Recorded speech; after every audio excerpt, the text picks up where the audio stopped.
E aí o seu cérebro entende o quê? Não entende que você está lidando com um boleto. Ele entende o quê? Tem um leão correndo atrás de mim. Eu preciso escapar, eu preciso fugir, eu preciso me esconder ou lutar. Oi, gente, tô aqui novamente fazendo um vídeo para vocês. E o tema de hoje é: talvez o problema não seja o problema. E já logo de cara aqui eu vou dar a resposta do tema de hoje, porque é mais simples do que a gente imagina, mas tem implicações profundas diante da resposta, certo? Então, sem mais enrolação, a resposta é: o foco deve estar na solução e não no problema.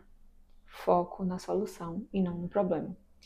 Isso aí a gente já deve ter escutado, com certeza você já deve ter escutado essa frase. Empreendedores, pessoas no Instagram, sei lá, dentro de casa. Cara, foca na solução e não no problema. Mas, apesar de ser bem batida essa frase, fica um pouquinho aqui comigo porque ela tem implicações mais profundas que vai ajudar você a entender por que a gente deve focar na solução e não no problema. Parece até um pouco contraintuitivo, né? Porque, por exemplo, você está diante de um problema e aí acho que o natural seria a gente olhar para o problema, avaliar o problema para ver por onde é que a gente pode sair, né? Existem essas implicações que eu vou falar aqui que justifica por que você não deve fazer isso. Então vamos lá. Vamos por dois caminhos aqui, certo? O primeiro seria pela neurociência e a segunda pelo campo energético, do campo mesmo, que é o assunto que eu acho que tem maiores repercussões, assim, mas a parte da neurociência é interessante de entender como é que isso se aplica na prática, certo? Então vamos lá. Nós, seres humanos, operamos basicamente em dois circuitos, dois modos, dois sistemas. Um modo de sobrevivência ou um modo de prazer. Então, pelo modo de sobrevivência, o que é que acontece? É como se a gente, vamos lá, vamos imaginar, nosso corpo, o ser humano, o corpo que a gente tem hoje, no ano 2025, é o mesmo corpo que a gente teve de milhares de anos atrás. Então, o mesmo corpo que o homem das cavernas tinha, nós temos hoje. Então, quer dizer que todo o sistema, todo o funcionamento do nosso cérebro, do nosso organismo, dos nossos sistemas, vem daquela época. Então, como é que o homem das cavernas operava? A gente vivia no meio da selva, tinha que caçar, tinha que se colocar em situações de risco, né, para poder conseguir se alimentar, para poder conseguir viajar. E aí, quando aparecia algum perigo, um leão, por exemplo, um bicho grande que ia correr atrás de você, a gente entrava nesse modo de sobrevivência. Computador. Então, a gente entrava nesse modo de sobrevivência. E aí, o que é que esse sistema, esse modo faz, né? A gente tem uma descarga de adrenalina que faz com que a gente corra, né? Corra do perigo, que, ou também pode entrar num modo de luta, né? Que é o luta, fuga ou o congela, né? Aquele do ratinho, por exemplo, quando o rato tá com medo, ele vai congela, né? Então isso também acontece com a gente. E nada mais do que justificável, né? Nessa época, até porque precisava sobreviver literalmente, né? Era uma coisa de vida ou morte. Corta para agora, 2025, e o que é que acontece, né? Hoje a gente tem muita segurança, a gente tem muita disponibilidade de alimento, a gente tem, salvo alguns exemplos, né, algumas pessoas, mas a gente basicamente não precisa mais correr pela nossa vida, lutar pela nossa vida ou estancar, né? Então, e aí o que é que acontece? Esse modo de sobrevivência ainda engatilhado no nosso corpo. Só que ao invés de ser com um bicho grande, em que a gente coloca adrenalina no nosso corpo para correr, a gente não precisa mais disso, né? Então, o que é que acontece?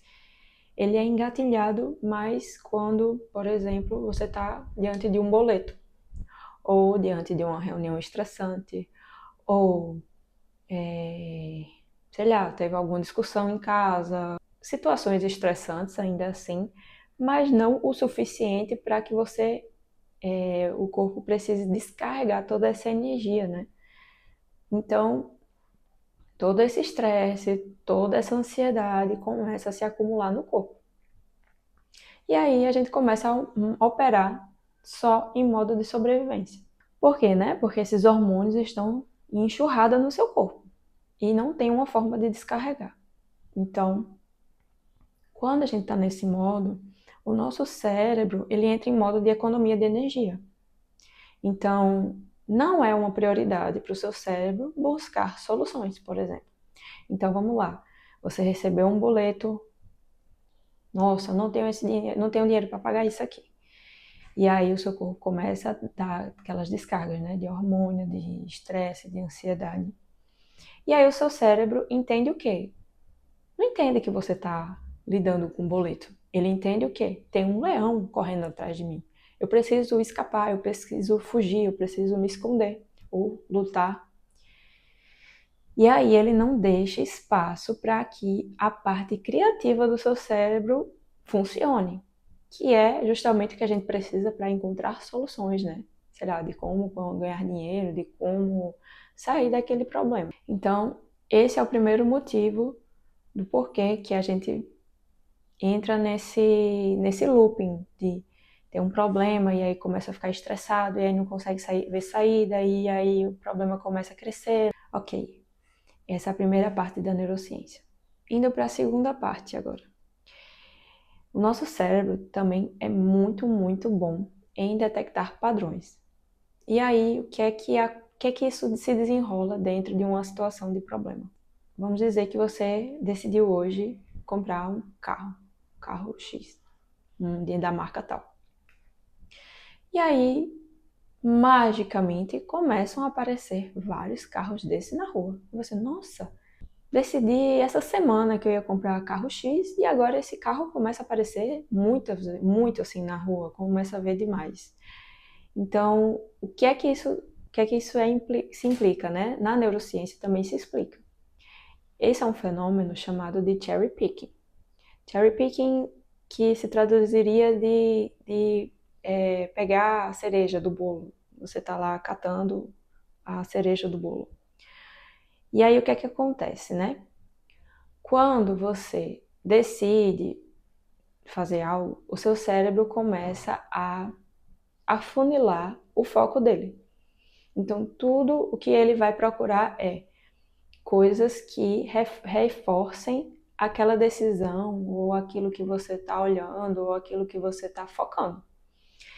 Então, eu acredito também que além dessa parte da neurociência, você também começa a se alinhar. Então, eu acho que é uma coisa de mão dupla.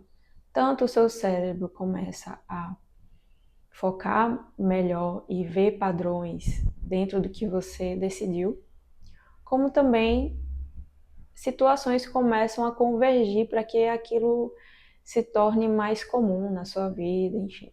Depois eu vou falar um pouquinho mais dessa parte energética. E aí, jogando isso para a questão do foco no problema, no caso, foco na solução e não no problema, né?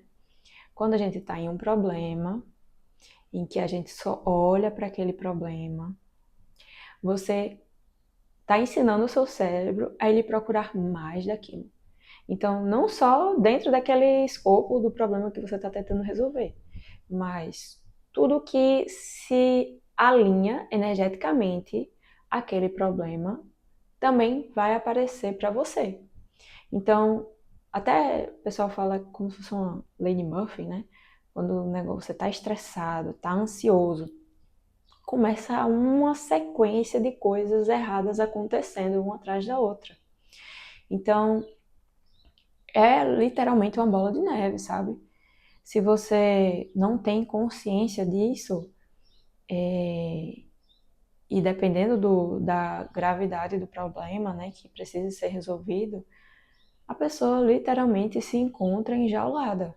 Ela fica sem ter um norte, sem ter um... Não consegue ver mais nada, entende? E aí Da implicação energética, como eu falei um pouco dessa parte do cherry picking, em inglês ele fala assim: Where the attention goes, the energy flows. Que basicamente é, para onde a sua atenção está, é para onde a energia vai. Então, quando você foca em algo, isso aí também vai tanto para o positivo como para o negativo, certo?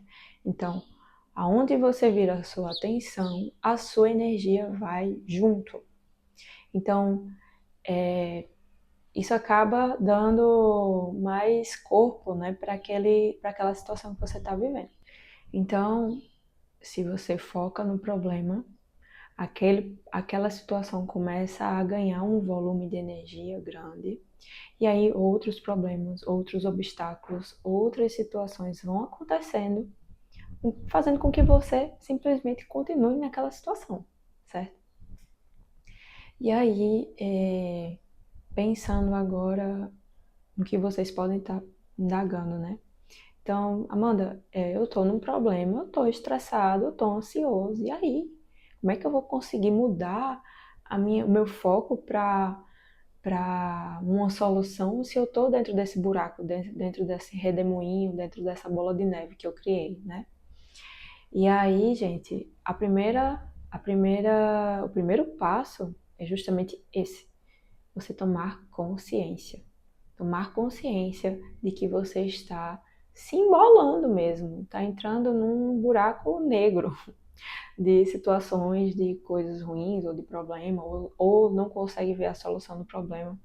Tomar consciência e sabendo o que você está sabendo agora é o primeiro passo. Então, a gente consegue dar um passo atrás e observar o problema e a situação como algo separado, certo? Você está aqui, o problema está ali. Não precisa correr, não precisa se avexar, como diz aqui, né? Que esse é o primeiro passo, certo? E como eu tô vendo que tá um pouquinho longo já esse vídeo, eu vou separar em duas partes. E a próxima parte vai ser exatamente o que fazer agora, que eu tomei consciência que eu tenho um problema, que eu estava emaranhado nesse problema e agora eu quero focar na solução, mas eu ainda estou nesse modo de sobrevivência, certo? Então é isso. Então eu vou tentar não demorar muito para postar o próximo vídeo, mas fiquem aí, curtam, me sigam também para me ajudar. Eu tô começando agora o canal. Se tiver alguma dúvida quanto ao que eu falei, pode colocar nos comentários, compartilhe com seus amigos e é isso.